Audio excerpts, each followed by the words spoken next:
escucharemos la intervención del doctor Aldo Ocampo González.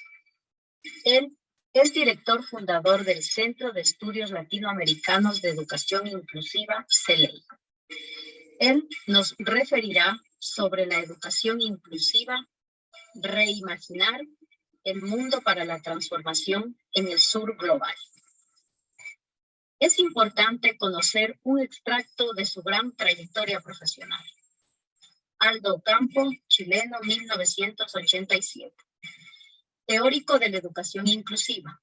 Orienta su trabajo a la comprensión de la interdisciplinariedad, la justicia educativa, la educación antirracista, las teorías postcoloniales, los estudios visuales, la filosofía de las diferencias y las metodologías emergentes de investigación. Director fundador del Centro de Estudios Latinoamericanos de Educación Inclusiva, CELEI, institución reconocida y con estatus asociado a CLACS, primer centro de investigación creado en ALAC y Chile, para los estudios teóricos y metodológicos de la educación inclusiva. Él creó la primera licenciatura en educación inclusiva impartida en Chile, se formó como profesor de educación general básica, licenciado en educación, postitulado en psicopedagogía e inclusión, magíster en educación, mención, currículo y evaluación, máster en política educativa, máster en lingüística aplicada, máster en inteligencia de personas, máster en integración de personas con discapacidad y doctor en ciencias de la educación, aprobado sobresaliente por unanimidad, mención cum laude. Posee además un postdoctorado en educación, contextos contemporáneos y demandas populares. Es autor de 6 libros, capítulos de libros y actas científicas, así como más de 100 artículos académicos. Ha impartido más de 90 conferencias magistrales y clases magistrales en casi toda América Latina. Además, en julio del 2017 y 2019, le fue otorgado el reconocimiento de Ciudadano Ilustre por el distrito de Riobamba en Ecuador y así también por el municipio de Estambo, ciudad de Huaycayo en Perú. En 2018, la Red Iberoamericana de Pedagogía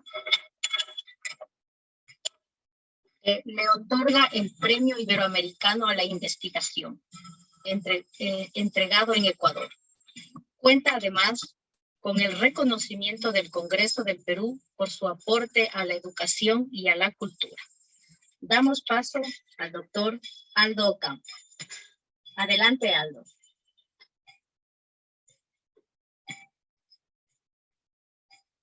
Muchísimas gracias, Karina. ¿Se me escuchan bien, no? Sí, se escucha muy bien. Perfecto. Bueno, quisiera agradecer esta posibilidad de estar el día de hoy compartiendo con ustedes. Me da mucho gusto volver a ver a Lorena después de tantos años. Bueno, lo que yo voy a tratar de compartir con ustedes tiene que ver con parte de una de mis preocupaciones intelectuales, académicas que he venido desarrollando durante los últimos años y que se desprende de todo el trabajo epistemológico que yo he hecho sobre inclusión. Y antes de cualquier cosa, yo quisiera advertir que mi presentación no tiene la pretensión de decir lo que debe ser la educación inclusiva, pero sí de pensar qué problemática a nivel política, epistémica y ontológica se movilizan cuando hablamos de educación inclusiva, que va a ser una forma diferente totalmente de lo especial. Y ahí quisiera hacer la primera aclaración teórico, metodológica, de decir que cuando hablamos de educación inclusiva no hablamos de educación especial. Si bien la educación especial puede ser una forma de inclusión, la inclusión no es necesariamente una forma de lo especial, es una forma ampliada, una transformación y un poderoso proyecto político que vamos a ir revisando a continuación. Bueno. Dicho eso, yo quisiera decir además que las imágenes que apoyan mi presentación son tomadas de la artista india Nalini Malani, que complementan parte de esta presentación. Y dejar muy en claro esta advertencia, decir que la educación inclusiva no es un eslogan, ni un mensaje de propaganda, ni mucho menos un cliché. ¿Por qué digo esto? Porque pareciera que hoy día hay un énfasis muy panfletario, de propaganda y un discurso bastante ligero para pensar cuestiones que son altamente contingentes, políticas y profundas, por no decirlo complejas, en cuanto a todo lo que se pone en valor cuando hablamos de educación inclusiva y pensamos los problemas del contractualismo social y del bien común, que yo creo que son la base en parte de lo que define la tarea política de este enfoque, y que las políticas educativas y sobre todo la investigación mayoritaria, la corriente principal y la formación del profesorado tiende a presentar argumentos bastante simplistas y que desconocen las dimensiones más bien relevantes de estos problemas, ¿no? Por eso quiero dejar muy en claro que la educación inclusiva no es un eslogan ni un mensaje de propaganda, es un campo mucho más complejo y que como educadores debemos aprender a superar todos los reduccionismos que plagan y sobrepoblan nuestro campo educativo. Decir además, en este sentido, y aquí ya partimos con mi presentación, que la inclusión, por lo menos en la que yo estoy comprometido, en la que yo trabajo, no intenta hacer que la máquina funcione de manera más eficaz con aquellos que antes estaban excluidos por la máquina, digo la máquina del sistema, sino que se propone articular procesos que trabajen en contra de mecanismos retóricamente complacientes que conducen a un perverso efecto de asimilación, cuando entienden la diversidad como ideal de asimilación. Esta ecuación fortalece el problema ontológico de los grupos sociales, operación en el que la diferencia y la diversidad se convierten en un atributo negativo y especular del ser, agudizando diversas formas de daño cognitivo y ausencia de reciprocidad. Esta ecuación, que yo denomino problema ontológico de los grupos sociales, es lo que reproducen todas las políticas de educación inclusiva a nivel mundial, en su mayoría, que es pensar que existen supuestos sujetos que habitan los márgenes de la sociedad, cuando esa relación centro y periferia es una ficción eurocentrada en los análisis de la desigualdad. ¿Por qué digo esto? Porque el estudio de las desigualdades, tanto subjetivas, materiales, tiene una expresión multinivel. Por lo tanto, las desigualdades no funcionan en términos de polaridades, de aquello que puede estar dentro o fuera, sino que funcionan en una gran malla de conexión que atraviesan de forma multinivel y con distintos impactos a los distintos colectivos sociales que habitan. Por supuesto que van a haber algunos dentro de los mal llamados grupos vulnerables, digo mal llamados porque es un concepto que corre de forma paralela con el capitalismo global, y cuando entendemos la inclusión como exclusivamente referida a la discapacidad, exclusivamente referida al migrante, a la identidad sexual no normativa, producimos una idea de inclusión o de asimilación inclusiva, ¿no? Y esa idea corre de forma paralela con el capitalismo global. En ese sentido, lo que busca la inclusión en la que yo estoy comprometido es derribar las estructuras de asimilación inclusiva cuando las estructuras sociales y educativas mantienen intactas sus estructuras de opresión y dominación. Trabaja en contra de lo que Spivak denomina un sistema de legitimación por reversión. En términos sencillos, esto quiere decir cómo ciertos argumentos a favor de la justicia, el bien común, el bienestar social, terminan estableciendo diversas clases de complicidad con las desigualdades. Y eso es lo que un proyecto intelectual como la inclusión, que es un proyecto de conocimiento en resistencia, va a tratar de prevenir. Por lo tanto, cuando nos hacemos la pregunta por qué sujetos cubre o a qué sujetos busca llegar la inclusión, no está exclusivamente reducida al efecto de la discapacidad o las necesidades educativas especiales. Si bien ese es el principal reduccionismo que esto tiene, la inclusión justamente va a ser un poderoso proyecto político que va a venir a pensar la raza, la clase, el género, el sexo, la diferencia y las distintas clases de freno al autodesarrollo. Esto nos lleva entonces a la pregunta por la existencia. Y aquí en el sistema educativo una de las cosas que menos se reflexiona y que es medular es la pregunta por la existencia. Y la inclusión asume múltiples formas existenciales, múltiples formas del humano. Y eso nos lleva a una comprensión ontológica de carácter relacional. Una ontología relacional no es solamente en que lo relacional no opera solamente en los modos de relaciones humanas, sino cómo todo está conectado con todo, ¿no? Una ontología relacional es una forma de reexistencia. ¿Sí? Ambas formas ontológicas, tanto lo procesal como lo relacional, forman parte de algo mayor, la dimensión neomaterialista del devenir humano. Es decir, lo neomaterialista en filosofía tiene que ver con cómo nosotros, el ser humano, somos el resultado de las estructuras políticas, culturales, del tiempo en que vivimos.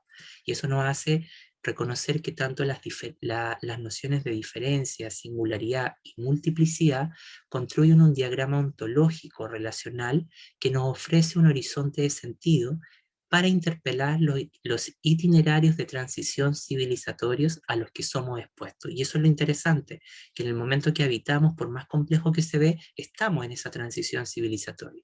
Argumento que resulta clave para comprender la práctica política de la diferencia en el mundo actual. La diferencia es parte de la atribución de sentido de la singularidad, una unidad existencial más compleja que evita ser cosificada por cualquier tecnología de pensamiento esencialista e individualista. En efecto, tal esquema promueve un criterio de distancia crítica del objeto de estudio para los movimientos. Por el contrario, el modelo predominante de producción del conocimiento es el de involucramiento intenso con la situación y las colectividades, nos va a decir Arturo Escobar, lo que convierte a esta tríada categorial, diferencia, singularidad y multiplicidad, es un sistema de involucramiento intenso que se fundamenta en su capacidad para confrontar a los actores sociales como el Estado y la academia con preguntas claves sobre las identidades, los territorios y la vida, que no pueden ser imaginadas desde otras perspectivas. Y creo que esto es lo que los sistemas educativos hacen mucho, y lo que no hacen es justamente pensar la existencia y la vida. Hacen mucho y discursean mucho sobre la transformación, los derechos, pero sin pensar lo medular, que es cuál es la práctica ontológica y las condiciones existenciales que debiesen discutirse para que esos derechos puedan tener una encarnación en la vida de las personas, ¿no? Por la misma razón, las estrategias propuestas por los movimientos sociales cobran una inusitada importancia para el campo teórico y político de la vida. La consolidación, a juicio de Escobar, de un mundo que es un mundo definido por la modernidad, en el que nosotros vivimos un mundo único, universal, generado por el humanismo clásico, que es la forma única del hombre blanco, católico, cristiano, y todo aquello que no coincide con esos criterios de elegibilidad de la humanidad queda relegado a un plano de indiferencia ontológica. Hoy llega a su máxima expresión con la globalización neoliberal de corte capitalista, individualista, y siguiendo en cierta racionalidad, dice Escobar, ha llevado a la erosión sistemática de la base ontológica territorial de muchos otros grupos, que particularmente aquellos en los que priman concepciones de mundos no dualistas, es decir, aquellos que no están basados en estas separaciones. Una ontología relacional es aquella que emerge por fuera y más allá de las imputaciones argumentales sancionadas por las ontologías dualistas, esto de pensar o esta imaginación binaria, pensar incluido-excluido, norte-sur, dentro-fuera, ¿no? Parte de su reconocimiento conecta con los criterios de interconexión y interreferenciación. Y esto me parece importante, porque como nos van a decir, tal como nos van a decir la feminista, principalmente en los estudios de mujer, el ser humano existe en correlación, en coespecificidad con el otro, en la interrelación con el otro. Y esto es lo que debiese hacer el sistema educativo, aprender a reconocer cómo nuestra existencia está condicionada por la relación con el otro, ¿no? Con la interconexión. ¿Sí? Y reconocer que en el sistema educativo habitan múltiples expresiones del humano que hoy día no tienen códigos de legibilidad claramente definidos, y eso pone en jaque las explicaciones proporcionadas por la psicología. a pesar que reconoce que la categoría de humano y humanidad, o explicado de forma sencilla, son el resultado de construcciones histórico-relacionales estructurales complejas a través de las que el colonialismo y el imperialismo sustentaron su proyecto de dominación y opresión. Y aquí ocupo las categorías de opresión y dominación como freno al autodesarrollo y me distancio del legado marxista porque también hay que reconocer que todos esos proyectos políticos hoy día están agotados en su función histórica, ¿no? Entonces no es fértil seguir insistiendo en cuestiones que ya han fracasado en muchos lados del mundo. Y esto de los frenos al autodesarrollo y a la autoconstitución son importantes porque es lo que la escuela podría visibilizar esas variables de desigualdad a través de la enseñanza. La dimensión relacional del sintagma encuentra un cierto grado de atribución en lo que Silvia Winter, denomina criterios de coespecificidad del ser. Esto es una pluriversalidad de unidades de significación del humano que se encuentran interconectadas. Tal grado de interreferenciación o interconexión permite amalgamar una diversidad de formas existenciales que justamente han sido relegadas a un plano opaco o como decía Henry, de la subalternidad. Y eso es interesante porque la subalternidad es justamente un concepto heterogéneo, inconmensurado e inconmensurable en el que se amalgaman múltiples grupos específicos que han sido construidos al margen de la historia. Por ello, las ontologías relacionales trabajan con el material óntico de aquellos grupos que han sido ubicados al margen de la historia. Es algo que caracteriza a muchos pueblos étnicos territoriales que no se encuentran limitados, ¿no?, a estos. Por ejemplo, el hecho de estar dentro de la misma experiencia en la modernidad occidental o define expresiones de mundos relacionales no dominantes. Por eso podríamos decir que las ontologías relacionales parten de la premisa de producir un mundo donde quepan múltiples otros mundos. Y esta es la clave de lo inclusivo, ¿no? Y para eso hay que alterar la gramática escolar y las reglas de funcionamiento institucionales de nuestras sociedades, que son las que definen justamente el funcionamiento de la estructura social, económica, política, y que se graban o repercuten en nuestra micropráctica, como yo denomino, en un conjunto de interacciones cotidianos, donde se reproduce, produce y transforma nuestra subjetividad, nuestros modos de coexistencia, etc. Las ontologías relacionales parten de la premisa de producir un mundo donde quepan múltiples otros mundos.